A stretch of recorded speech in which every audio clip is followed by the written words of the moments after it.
కాశ్యపాన్వే సంజాతం నారసింహపదాశ్రితం రామానుజగురుం వందే పాణినీయపయోనిధిం. భాగవత సద్గోష్ఠికి సాదరంగా ఆహ్వానం పలుకుతూ పెద్దలకు దాసం సమర్పించుకుంటూ ఈరోజు మన భాగవత పఠనాన్ని కొనసాగించుకున్నాం. మనం ఈ శర్వాతి శర్యాతి కథని మనం చెప్పుకుంటున్నాం. దాంట్లో ఆ శర్యాతి కుమారుడు నాభాగుని యొక్క కథని మనం ఇంతసేపు చెప్పుకున్నాం. నాభాగుడు వాణ్ణి చూసి మునులు ఇవ్వడం వల్ల అది తనకు చెందవలసిందని ధనమని చెప్పాడు.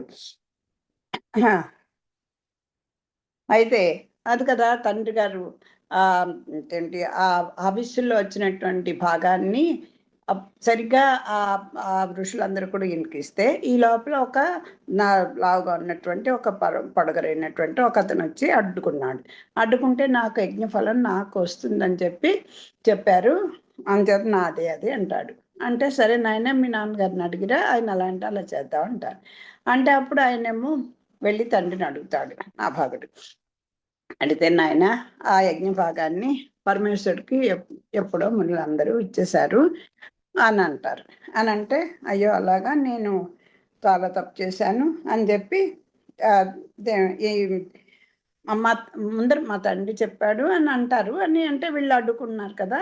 అప్పుడు తండ్రిని అడగమంటే అక్కడికి వచ్చాడు. వస్తే అప్పుడు తండ్రిలా చెప్తే నేను చాలా తప్పు చేశాను, మీ ధనాన్ని నేను తీసుకోవాలనుకుంటున్నాను అని పరమేశ్వరుని క్షమాపణ పెడితే ఈయన యొక్క సత్యసంధతికి అలాగే నాభాగుని తీర్పు కూడా ఓ మాట ప్రకారం కట్టుబడి ఉన్నాడంటే అది ఆ కుటుంబానికి ఆ వంశానికి పేరు ప్రతిష్టలు రావడానికి ఒక రకమైనటువంటి ఎంత ప్రలోభాలైనా ఎంత అవసరమైనా ఎంత ధర్మబద్ధమైనదైనా సరే ఆ కుటుంబంలో పెద్దల యొక్క మాటని నిలబెట్టడం కోసం మన రామచంద్రమూర్తి అంతే కదా, తండ్రి చేసిన ప్రతిజ్ఞని నిలబెట్టడం కోసమే తాను ప్రతిజ్ఞ తీసుకున్నాడు కదా. అలాంటి పుత్రులు వంశానికి రాబోయే 21 తరాల వరకు తరిస్తుందంటే ఏదైనా ఒక వంశంలో ఒక్కడు సత్యనిష్టగా ఉంటే ఆ వాళ్ళ వల్ల. అలాగే ఆ వంశాలు పాడైపోయిన నేను ఒక్కడిలో అయితే ఏమైపోతుంది, నాతో నేను చచ్చాక ఏమి ఉండవు అనుకోకూడదు. ఎప్పుడంటే మన చేసినటువంటి పాపాన్ని కూడా ముందు తరం, ఇప్పుడున్న తరం, రాబోయే తరం అది కూడా వాళ్ళు కూడా అనుభవిస్తూ ఉంటారు. అంచేత విచక్షణతో చేయాలి పని సరి. అంటే అప్పుడు ఆ పరమేశ్వరుడు అంటాడు, నాయన అది నీ తండ్రి యొక్క తీర్పు, నీ సత్యానికి నేను మెచ్చుకున్నాను, నువ్వు నిజమే పలికావు, మా తండ్రి నాకే ఇచ్చేయమన్నాడంటే ఇచ్చేయాలి కదా, అంచేత అలా అబద్ధాలు చెప్పలేదు కనుక కాబట్టి యాగంలో మిగిలిన ఈ ధనానంతా నీకు ఇచ్చేస్తున్నాను అని చెప్పేసి ఆయన పరమేశ్వరుడు ఈయన సత్యనిష్టకి నచ్చుకొని ఆత్మదర్శనాన్ని బ్రహ్మజ్ఞానాన్ని కూడా ఆ పరమేశ్వరుడు ఈయనకి ఉపదేశించి అంతర్ధానమయ్యాడు. ఇది నాభాగుని కథ.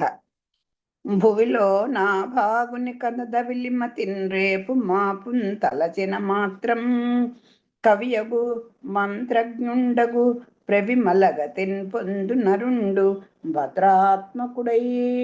ప్రతిది కూడా ఇది చదివితే మాకేమిటి, ఇలా చేస్తే మాకేమిటి అంటే ఆళ్వార్లు కూడా ప్రతి తిరువైమతికి కూడా ఒక ఫలశ్రుతి పాసురాన్ని చెప్తారు. అలాగే ఈ పురాణాలు కూడా అలాగే చెప్తాయి.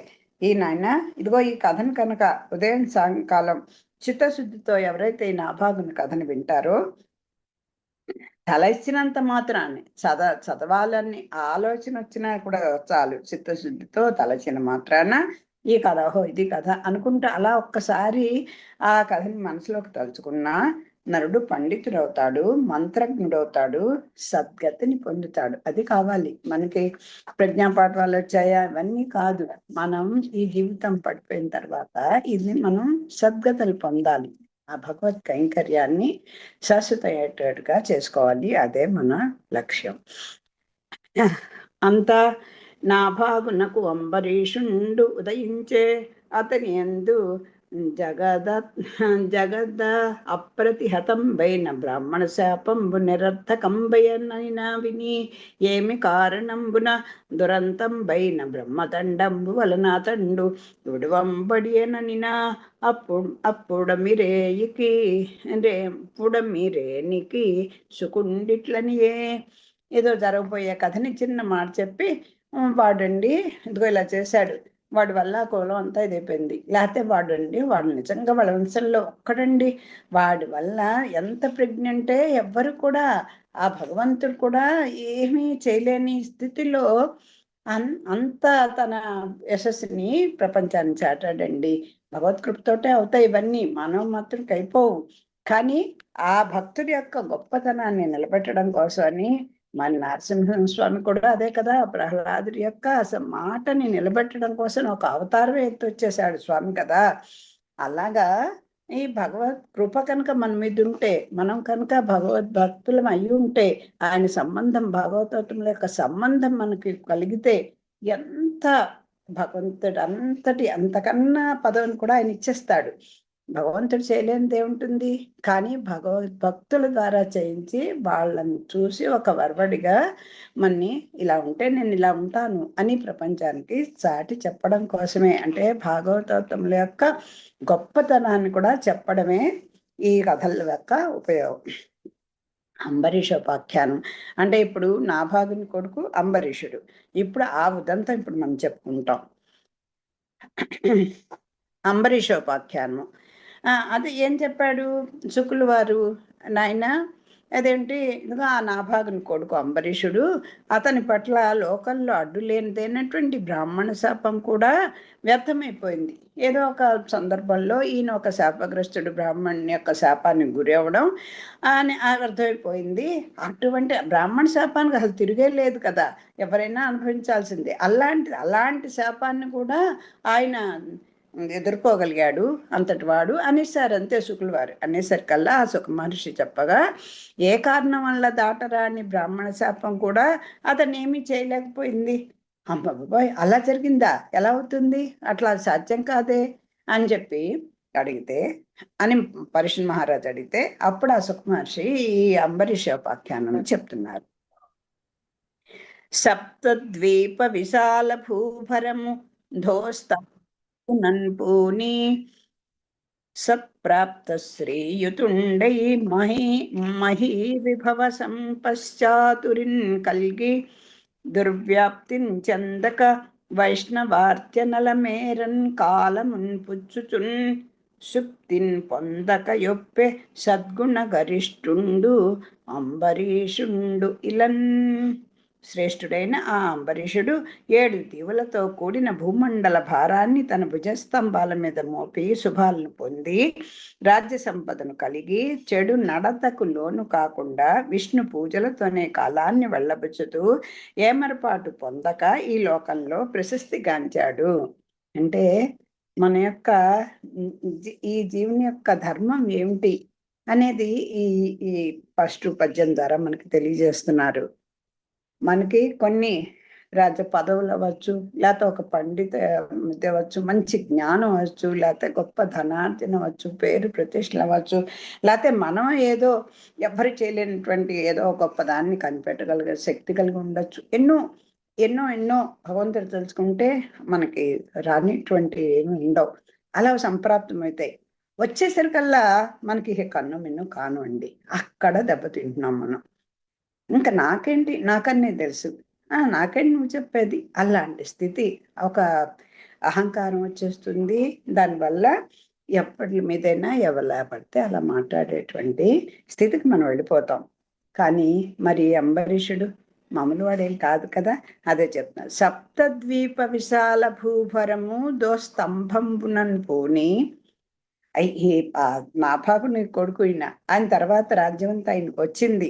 ఏది మామూలు ఏదో ఏంటి సామంతరాజులకు ఇస్తారు కదా, ఏదో కొంచెం రాజ్యం ఇచ్చి అలాంటిది కాదు.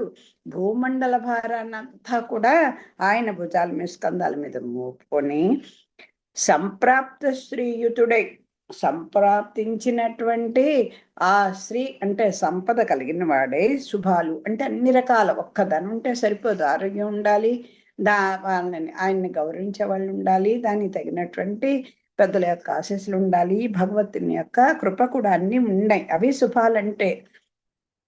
అలా రాజ్య సంపదకు కలిగి కూడా ఎందువల్లండి అంత గొప్ప పేరు ఈ కథను గురించి చెప్పుకుంటున్నాం అంటే, చెడు నడతకు లోను కాకుండా అన్ని సంపదలు వచ్చి నాకేంటి అన్న దీంట్లో లేడు పాపం.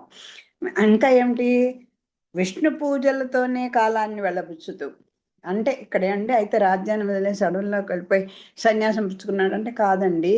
నీ కర్మ నువ్వు చేస్తూ ఉండు, ప్రతిఫలాన్ని ఆశించకు.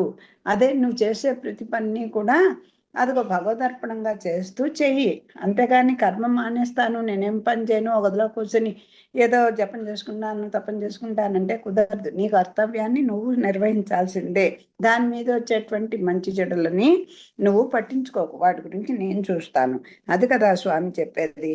అంచేత ఈయన రాజభారం మోస్తునున్నాడు, చక్కగా పరిపాలన చేస్తూనే కానీ ఏమరపాటు లేకుండా ఎప్పుడు అది భగవత్ సంకల్పం చేత నాకు సంప్రాప్తించింది, ఆయన అనుగ్రహం చేత నేను ఇలా స్థితిలో ఉన్నాను అనుకుంటూ ఆ ప్రజల్ని చక్కగా చూసుకుంటూ ఏమరపాటు లేకుండా కాలాన్ని చక్కగా వెళ్ళబుచ్చుతూ హాయిగా లోకల్లో ప్రశస్తిగాంచి మంచి కీర్తిని సంపాదించాడు, మంచి రాజుగా చేసుకున్నాడు. అంటే మనకి భగవంతుడు ఇచ్చిన కర్తవ్యాన్ని ఏదో ఒక ఆలంబన ఉంటే కానీ మనం చెయ్యలేమండి. మన శక్తి మనకు చాలదు. ఒక కుటుంబ నిర్వహణ అవ్వచ్చు, ఒక సంస్థ నిర్వహణ అవ్వచ్చు, లేకపోతే ఇంకో ఏదో మనం ఏది ఎంచుకుంటే ఆ దాంట్లో మనం ఒక అడుగు ముందుకు వెళ్ళాలి అంటే ఆ పెద్దల యొక్క కటాక్షం, భగవంతుని యొక్క కటాక్షం తప్పకుండా ఉండాలి. ఏదో అదృశ్యశక్తి ఏదో నన్ను నడిపిస్తోంది, ఏదో నన్ను చేస్తోంది అన్నటువంటి స్వామి నన్ను ఎంతోమంది ఉన్నారు కానీ నాకు ఇది సంప్రాప్తం చేయించావు. పోతన గారు అదే కదా అంటారు, ఎవ్వరు కూడా ఈ తెలుగు దీన్ని అనువదించడానికి పూనుకోకపోవడం అది నా అదృష్టంగా భావిస్తున్నాను. అంచేత నాకు ఇది భగవంతుడు ఇచ్చింది అని. లేకపోతే ఎంతమంది పెద్ద పెద్ద కవులు ఎంతమంది లేరు. ఈ భాగ్యం స్వామి ఈయనకి ఇచ్చారు. చిత్తంపు మధురిపు శ్రీపాదములయంద పలుకులు హరిగుణ పఠనమందు కరములు విష్ణు మందిరమార్చనములందు శ్రవములు హరికథ శ్రవణమందు అంద చూపులు గోవింద రూప వీక్షణమంద శిరము కేశవ నమస్కృతులయంద పదములు ఈశ్వర గేహ పరిస్మరణములంద కామంబు చక్రి కైంకర్యమంద సంగమచ్యుత జనతను సంగమంద గ్రాణమసురారి భక్తాంగ్రి కమలమంద సరస తులసి రసన్న తులసి దళములంద రతులు పుణ్య సంగతులయంద ఆ రాజచంద్రునకును. ప్రహ్లాదుడు చెప్పేటువంటి ప్రహ్లాదుడు చిన్నప్పటి నుంచి నడుస్తున్నటువంటి ఆ ఆయన యొక్క దినచర్య లాగా ఉంది కదా ఇదంతా. ఆయనకు 5 ఏళ్ళప్పుడు, ఆయన చిన్నపిల్లాడప్పుడే భగవద్గీతతో అదే దృష్టి పుట్టింది. కానీ ఈయనకి రాజ్యభారం వహిస్తున్నాడు, కర్తవ్య నిర్వహణ చేసుకుంటున్నాడు. కానీ ఆ రాజేంద్రుట చిత్తంబు మధురిపు పాదములయంద ఇంకా పని చేస్తున్నాడు, కానీ ఆయన మనసు ఎక్కడుంది, హరి పాదాల మీదే ఉందిట. పలుకులు హరిగుణ పఠనమందు, శ్రీహరి యొక్క ఆ మాటలు, ఆ స్వామి యొక్క మాటలు, ఆయన పలికే మాట పైకి అన్ని రాజకార్య నిర్వహణలో మాట్లాడుతూనే ఉన్నాడు, చర్చలు అవుతూనే ఉన్నాయి. కానీ గుణ సంకీర్తన మీదే ఉన్నది. చేతులు కరములు విష్ణు మందిర మార్చనములంద, ఇంకా ఆయన చేతులట విష్ణు మందిరాలను శుభ్రం చేయటం ఉంది. అదేంటండి, ఈయనకేం పరిచారకులు ఉండరా, ఎవరు అక్కడ చేసేవాళ్ళు ఉండరా, ఆ పూజా మందిరాల్లో అమర్చే వాళ్ళు ఉండరా అంటే శుచిగా శుభ్రంగా ఉంచుకోవాలి, మ్యాక్సిమం మనమే చేసుకోవడం మంచిది. ఈ రాజుకి ఓ పసిపిల్లాడు ఉన్నారనుకోండి, మనకి పసిపిల్లలు ఉంటే ఎవరి పడితే వాళ్ళు ఇచ్చి స్నానం చేయించండి, వాళ్ళకి ఇచ్చేసేయండి అలా అనుకోం కదా. అమ్మో వాళ్ళు ఎలా సరిగ్గా చూస్తారు, లేదా సరిగ్గా చేయగలరు లేరో అనేటువంటి ఆ భగవత్ ప్రీతి కనుక, ఒక పసిపిల్లడి మీద ఉండే భగవత్ ప్రీతి కనుక మనం ఉంటే మనమే చక్కగా అమర్చుకోవాలనిపిస్తుంది. ఆ చేతులట ఆ విష్ణు మందిరాలను శుభ్రం పరచమందే ఉందిట.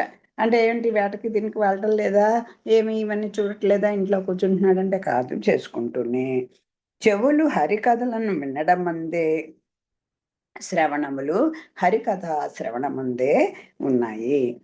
చూపులు గోవింద రూప వీక్షణమంద.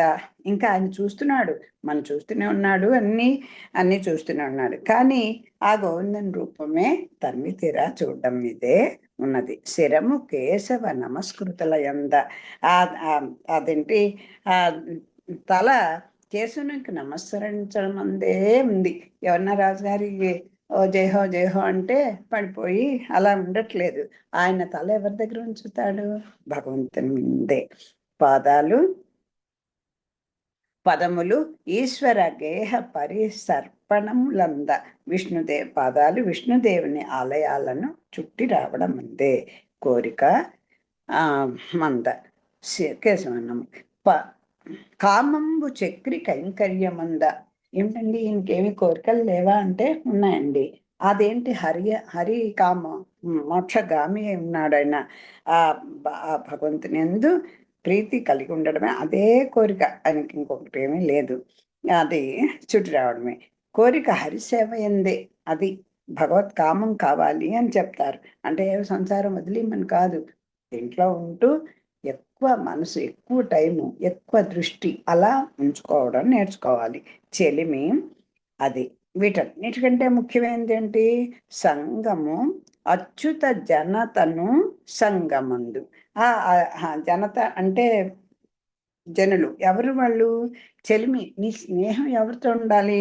విష్ణు భక్తుల పాదాలేందే ఉండాలి. అది ఇక్కడ భగవంతుని కాళ్ళు పట్టుకో అన్నట్లే చూడండి, ఇక్కడ గుర్తించండి. ఏం చెప్తున్నారు? విష్ణు భక్తుల యొక్క పాదాలని ఆశ్రయించినట్టయితే, అంటే సద్గోష్ఠి కలిగి ఉంటే, సజ్జన సాంగత్యం ఉంటే, అప్పుడే నువ్వు ఇవన్నీ నీకు సిద్ధిస్తాయి. తర్వాత ఘ్రాణము అసురారి భక్తాంగిరి కమలమందు. అదో ఎవరిని నీ శత్రువుల్ని, అంతర్శత్రువులు, బాహ్య శత్రువులు, అలాగే నీవు నిర్వహించేటువంటి ఈ రాజ్యంలో వచ్చేటువంటి అనేక మంది శత్రువులు, వీళ్ళందరినీ కూడా పోగొట్టుకోవాలంటే ఏం చేయాలి? ఘ్రాణము అసురారి భక్తాంగిరి కమలమందు రసన్న అది వీళ్ళందరినీ కూడా వీళ్ళందరినీ కూడా ఎదిరించగలిగినటువంటి శక్తి ఎప్పుడు వస్తుంది? ఆ విష్ణు భక్తుల్ని చేరినప్పుడు. నువ్వు ఎవరితో స్నేహం చేస్తావో వాళ్ళ ప్రభావం నీ మీద చాలా ఉంటుంది. అంచేత ఆ విష్ణు భక్తుల్ని పట్టుకోవయ్యా చాలు. నాలుక పవిత్ర తులసీ దళములందే. నాలుక దేనికి? రుచి చూడడానికి. ఎక్కడెక్కడ ఏ మధుర పదార్థాలు ఉన్నాయో వాటి మీద కదా నా రుచి చూడాలని వెళ్ళిపోతాయి. అంచేత అవన్నీ ఏదో చూస్తా చూడు తాత్కాలికంగా, కానీ నీ దృష్టి ఎప్పుడు కూడా ఆ స్వామి యొక్క ఆ నిర్మాల్యం నుంచి వచ్చేటువంటి సుగంధాల మీదే నీ నాలుక కోరుకోవాలి, ఆ రుచిని కోరుకోవాలి. ఇంకా రతులు పుణ్య సంగతుల యందా. అది కోరికలన్నీ కూడా, నీ దగ్గర డబ్బు ఉంది, శక్తి ఉంది, ఎన్నో కోరికలు ఉండే, తుచ్చమైన కోరికలకు ఎందుకు? యజ్ఞాగాదులు చెయ్యి, అదే లేదా ఒక పుణ్యకార్యాలు చెయ్యి. అలాంటి వాటి మీదకి నీ కోరికల్ని కొంచెం మళ్ళించుకో. దాంట్లో నిమగ్నమై ఉన్నాడు అని చెప్తున్నారు. కానీ అంతటి స్థితప్రజ్ఞ మనకు ఉండదు కనుక, మనం ఉన్న టైంలో మన ఇంద్రియాలను అటు లాగేస్తాయి, ఇటు లాగేస్తాయి, అన్నీ మనని మభ్యపెట్టేస్తాయి. మనసు మరీ తింగరది, ఇంకా అసలు దాన్ని వసూలు చేసేసుకుంటుంది. ఇందుకో ఇలాంటివన్నీ ముందర భాగవతం యొక్క చెలిమి ఉండాలి. ఆ కథల్ని వినేటువంటి కొంచెం సేపు అయినా అలా మనం మనసుకి శరీరానికి అలవాటు చేస్తే మనమే మన సంసారాన్ని దాన్ని కూడా బ్యాలెన్స్ చేసుకుంటాం. ప్రయత్నమే చేసుకోవాలి మనం. ఘన వైభవంబునన్ కల్మష దూరుండై యజ్ఞేశు నీకు అప్యాక్షున్ గూర్చి మనసి వశిష్ఠాది ముని వల్లభులతోడ దగిలి సరస్వతీ తటమునందు మేధతో బహువాజి మేధంబులు నరించే గణతింపరాని దక్షిణలు వెట్టి సమలోష్ట హేముండై సర్వకర్మంబులు హరిపరంబులుగాగ అవనియేలే.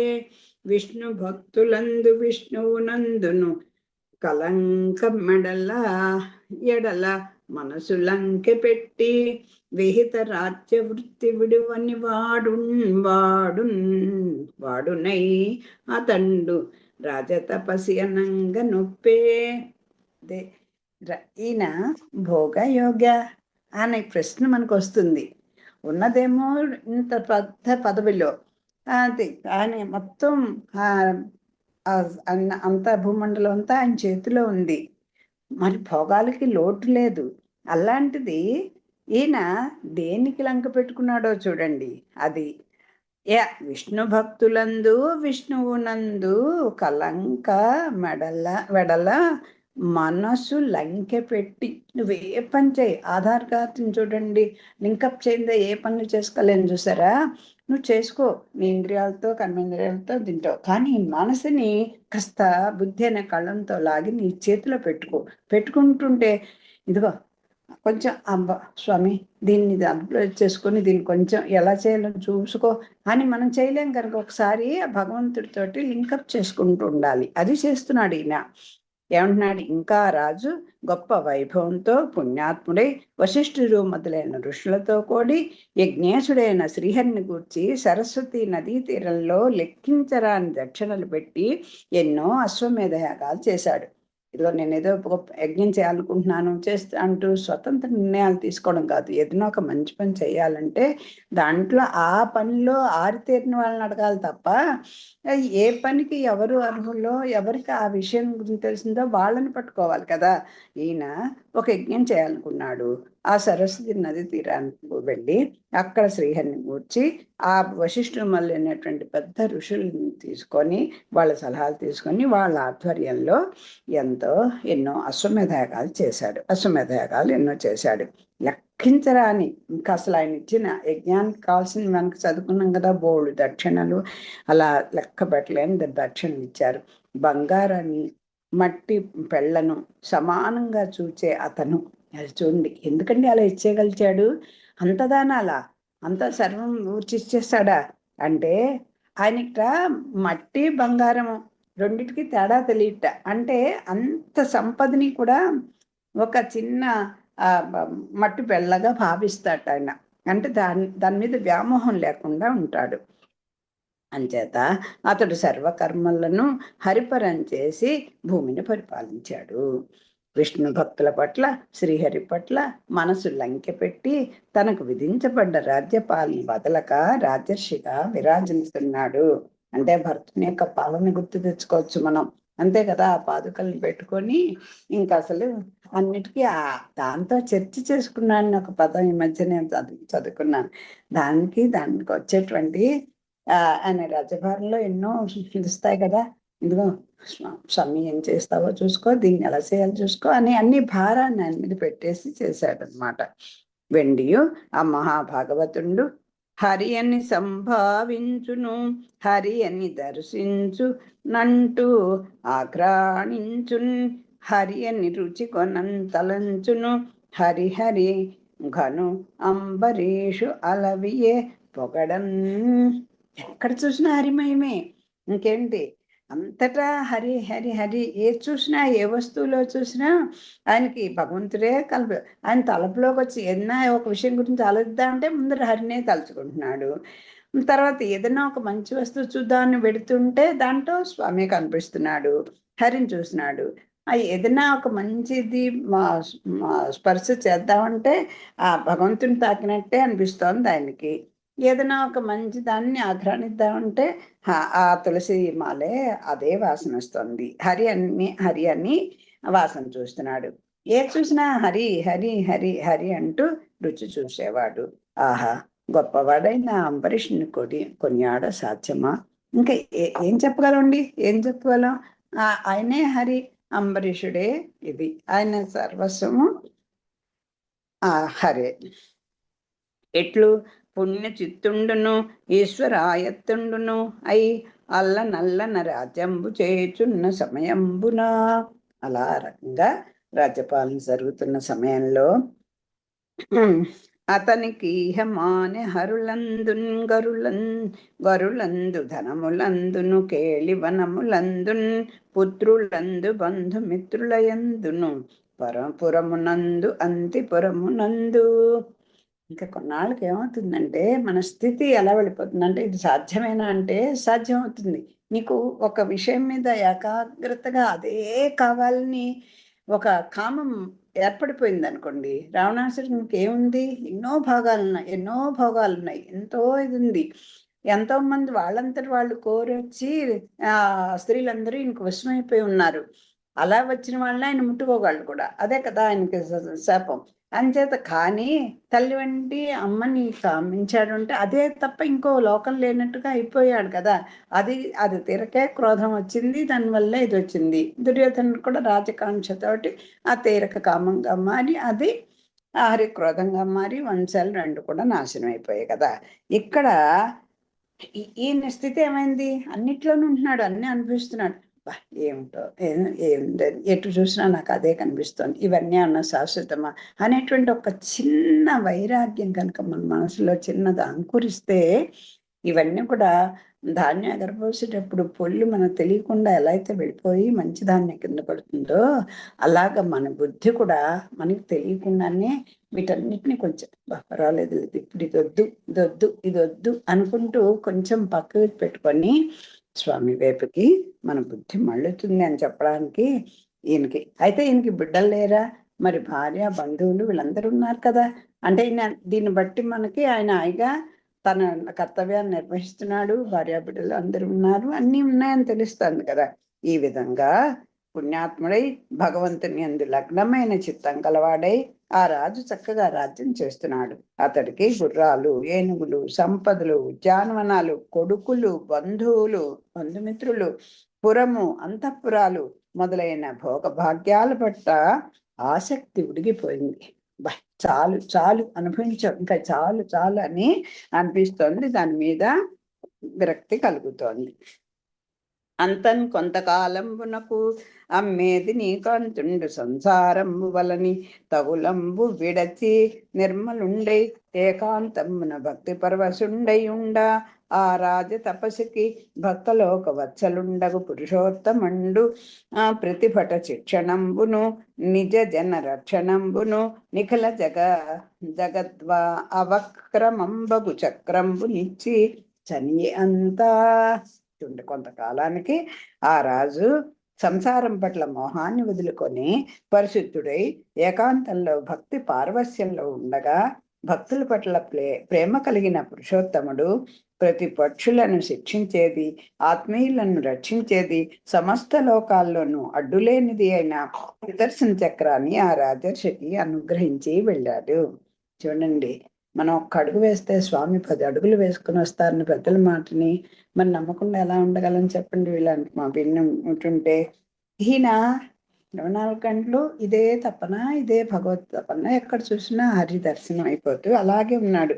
ఓ రోజుంట ఆ భక్తి పారవశ్యంలో ఏకాంతంగా ఓ దగ్గర కూర్చుని ఉంటే, అప్పుడు నా కోసం కదయ్యా ఇంత భోగాలు వీటన్నిటిని, అదే చెప్పారు ఒక మట్టి బెల్లలాగా. అంటే ఎంత మట్టి అన్న అక్కడ ఉంటే దాన్ని అయ్యో కళ్ళకద్దుకుని ఇచ్చేస్తామా, ఇది చేస్తాం, అదేనా బంగారంలో భావిస్తామా? అలాగా ఈయన ఈ స్వామి ఇంత విరక్త, ఇంత ప్రేమ నా మీద అని అనుకుని ఆయనంతటా ఆయనే, ఈయనేం వరాలు కోరలేదు, తపస్సులు చేయలేదు, నాయన నువ్వు ప్రత్యక్షం అవగానే నాకు ఇవి అవి అని అడగలేదు, ఏమీ లేదు. అంతే అలా ఉన్నాడు. ఉంటే ఆ స్వామికే ఇది వచ్చింది. ఈయనకేమిటి దీని మీద తగ్గిపోతోంది. ఆ పుత్రులు, భార్య, బంధువులు వీళ్ళ మీద దృష్టి లేదు, ఏమీ లేదు. అంచేత వీటన్నిటినీ కాపాడడానికి ఏదో ఒకటి ఆయుధాన్ని ఇవ్వాలి కదా. ఈయనకి మనసు లేదు, అంచేత ఈయన తెలియకుండానే వాళ్ళందరూ రక్షింపబడాలి కదా. అందుకోసమని ప్రతిపక్షులను శిక్షించేది. ఈయనకి శత్రువులు ఎంతమంది, రాజుగారు కాస్త ఎమర్పుగా ఉన్నారు అంటే మొత్తం వచ్చి పడిపోతారు కదా.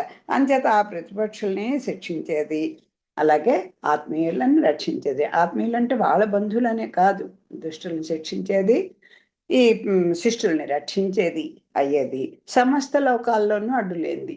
అమ్మో ఏదో ఒకటి ఒక ఇస్తే దాని మించిన అదేంటి ఇంకొక యంత్రం దాన్ని అణిచేసేటువంటి ఇంకా శక్తి కలిగినటువంటి ఇంకో ఆయుధం ఏదైనా వస్తే అప్పుడు దీని శక్తి పోతుంది కదా. అంచేత అది ఏది దేనికి కూడా అడ్డు లేనిది అనేటువంటి సుదర్శన చక్రాన్ని ఆ రాజర్షికి అనుగ్రహించి వెళ్ళిపోయాట. సుదర్శన చక్రం ఇచ్చేసేటండి స్వామి. భక్తుల పట్ల ఆయన అదే తన్ని తానే ఇచ్చుకుంటాడు అంటే మరి ఇలాంటివే. ఆయన సుదర్శన చక్రం ఇచ్చా అయితే లేదండి చేతిలో అంటే అక్కడ పేరుకుంటుందంటే దాంట్లో చిన్న లేశం మాత్రం ఇది ఇస్తున్నాను అంటమే చాలు, అంతటి శక్తి అక్కడే వచ్చేస్తుంది. అలాంటి తన గురించి వెళ్ళిపోయాట స్వామి. తన తోడి నీడ కైవడి అనురూప గుణాఢ్యయైన ఆత్మ మహిషితోన్ జన విభుండు ద్వాదశీభృతమునరంగన్ హరిన్ గూర్చి చేసే ఒక ఏడదిపా కదా. తన తోడి నీడ కైవడి అనురూప గుణాఢ్య అయినటువంటి ఆత్మ మహిషితో జన విభుండు ద్వాదశీ వ్రతం మునరంగన్ హరిని కూర్చి చేసే ఒక ఏడు అదిపా. ఓ రాజా, పర్షి మహారాజా, ఆ రాజుగారు ఏదైనా ఆ ఇంటి యజమాని ఏదైనా ఒక సత్కార్యాన్ని మొదలు పెడితే ఎవరైనా సరే మనమైనా సరే ఒక మంచి పని అనుకోండి, ఆ కుటుంబంలో సహకరించకపోతే ఎలా చేయగలం? ఈయన ఒక వ్రతం చేయాలి అనుకుంటే ఆ భార్య కూడా గుణవంతురాలు, ఆయనకి ఎప్పుడు తోడునీడుగా ఆయన ఎలా ఉంటే అలాగా దానికి అనురూపోయి అమ్మలాగా అనురూపోయి ఆ తోడునీడుగా అలాగా ఉండి ఎవరావిడ పట్టపురాణి. పట్ట మహిషి అంటే రాజులకు ఎంతో మంది భార్యలు ఉంటారు. ఆ నారాయణుడికి కూడా పట్ట మహిషులు దేవేళ్ళు బోళ్ళు మంది ఉంటారు.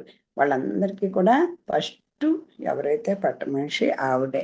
యజ్ఞ ఆగాదుల్లో తన పక్కన కూర్చుని చేయడానికి ఎవరికి అర్హత ఉంటుందంటే ఆ పట్ట మనిషికే. ఫస్ట్ ఎవరిని వివాహం చేసుకుంటాడో ఆవిడే పట్ట మనిషి అవుతుంది. ఆ పట్ట ప్రాణితో కలిసి ఆ అంబరీషుడు 1 సంవత్సరం పాటు శ్రీహరిని కూర్చి ఆ ద్వాదశి వ్రతాన్ని చేశాడు. ద్వాదశి అంటే 12 రోజులు చేసేటువంటి ఒక యజ్ఞం, ఒక యాగం. దాన్ని చేశాడు. నిన్న నేను చిన్న పొరపాటు చెప్పాను. సత్రయాగం అంటే 12 సంవత్సరాలు చేసేటువంటి వ్రతంట. నిన్న పొరపాటుగా నేను 12 రోజులు అని చెప్పేశాను. ద్వాదశి వ్రతం అంటే ఇక్కడ 12 రోజులు చేసేది. ఇట్లు వ్రతంబు చేసి ఆ వ్రతాంతంబునన్ కార్తీక మాసంబున 3 రాత్రులు ఉపవసించి కాళిందీ జలంబుల స్నాతుండై మధువనంబున మహాభిషేక విధానంబున విహిత పరికర సంపన్నుండై హరి అభిషేకంబు చేసి మనోహరంబులైన గంధంబులు సమర్పించి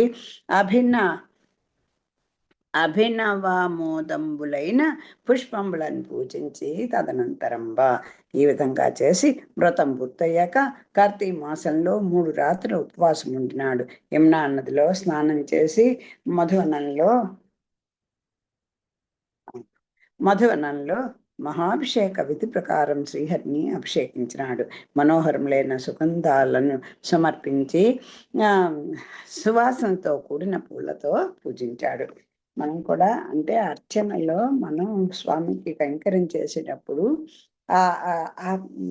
ఏది నీరాటం సమర్పిస్తున్నాం, అదే అలాగే గంధ సమర్పణ చేస్తున్నాం. ఒక్కొక్క ఉపచారాన్ని కూడా ఒక పసిపిల్లలు చేసినట్టుగా ప్రేమగా చేయమని కదా మనకి చెప్తారు. కూచుడులు, కప్పుడులు, నీరాటం వినాటిలో ఆళ్వార్లు మనకు అందించినటువంటి వస్త్రాల్లో ఇవి చాలా వివరంగా చెప్పబడుతూ ఉంటాయి. అవన్నీ కూడా చాలా చక్కగా పరిమళం కలిగినవి, అప్పుడే విచ్చినవి. రాత్రిట ఆ మంచు పడితే ఆ మంచు బిందువులు పూర్తిగా ఆరిపోకుండా ఉన్నటువంటి పూలు సమర్పించండి అంటే అంత తాజాగా ఉన్నవి, అప్పటికప్పుడు కోసుకున్నవి కావాలి అని చెప్తారు.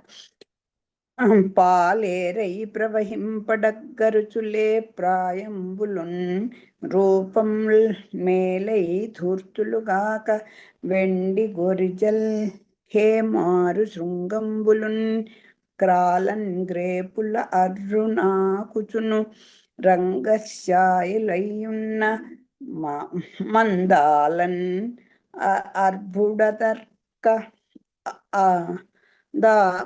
మందాలన్ అర్భుద షట్కమిచ్చే విభున్ విపుండు ఉద్యద్వైదిక శ్రేణికి. అది ఏమేమిటి ఆ యజ్ఞం అయిన తర్వాత ఏమేం దానం చేశాడో చెప్తున్నారు. పాలు ఏరై ప్రవహించేటట్లుగా, పాలు ఏరై ప్రవహింపగా, అంటే పాలే ఏమిటి ప్రవాహం అంటే పాలే పాల ప్రవాహమా ఇది అన్నట్టుగా. అంటే పాలు అంటే ఇక్కడ పాలు దానం చేశాను కాదు, పాలు అంటే అంత లే ప్రాయం అన్నమాట. అంటే చక్క అప్పుడే తాజాగా ఉన్నవని చెప్పడానికి అన్నమాట. పాలు ఏరే ప్రవహించేటట్టుగా లేత ప్రాయంలో ఉండేవి ప్రవహింపన్ దగ్గరచున్ లే ప్రాయంబులు.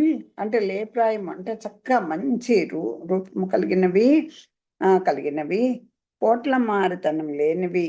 అంటే ధూర్తులు కాక, అంటే పోట్ల మారితనం. కొన్ని చూడండి, ఈ ఆవులు ఇలాంటివన్నీ కూడా ఎలా ఉంటాయి, పోట్ల గిత్తలాగా కొన్ని ఉంటాయి. ఆవులు గెదలు వాటిలో కూడా కొన్ని ఆవులు సాధు జంతువులైనా కొన్ని ఒక సహజమైనటువంటి ఒక సున్నితత్వం ఉంటుంది. ఆ పోట్ల మారతరం లేనివి ఎలాంటి మనం దానం చేయాలని కూడా చూడండి, మంచి రూపం కలిగి ఉండాలి, చక్క తాజాగా లేప్రాయంలో ఉండాలి. అలాగే పొగరుమోత ఉండకూడదు. వెండి తొడిగిన గిట్టలతో, ఆ గిట్టలకి వెండివి చేస్తారు. ఈ కనుమ పండుగ రోజు చూడండి, పశువులన్నిటికీ చక్కగా అలంకారం చేస్తారు, వెండి తొడుగులు తొడుగుతారు. ఆ బంగారపు కుప్పెలు తొడిగిన గొప్ప కొమ్మలతో వాటికి మళ్ళీ బంగారు కుప్పెలు అలా వెళ్ళేట్టుగా ఉండేవి. దూడల అర్రు నాకుచున్నవి. ఆ ఆవులు ఏం చేస్తాయి, దూడల యొక్క వీటిని ఏంటంటే గంగడోళ్ళు అంటారు. అర్రు అంటే అవి గంగడోళ్ళని, అవి నాకుతుంటాయి ప్రేమగా. అలా ఆకుతున్నవి ప్రకాశిస్తూ ఉండవి.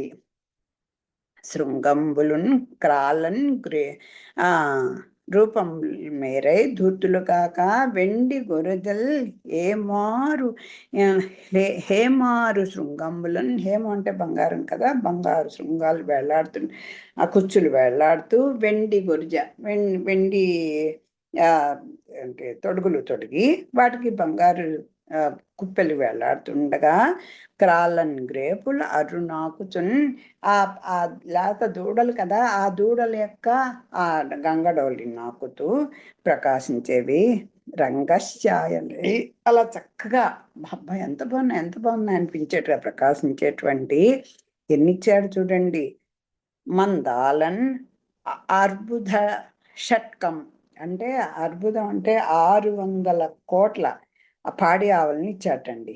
అయినా 600 కోట్ల పాడి ఆవుల్ని ఆ రాజు వైదిక శ్రేష్ఠులకు ఇచ్చే విపుండు వైదిక శ్రేణికి. మళ్ళీ ఎవడు పడితే అందరూ బ్రాహ్మణులే అనుకోకండి, అది మన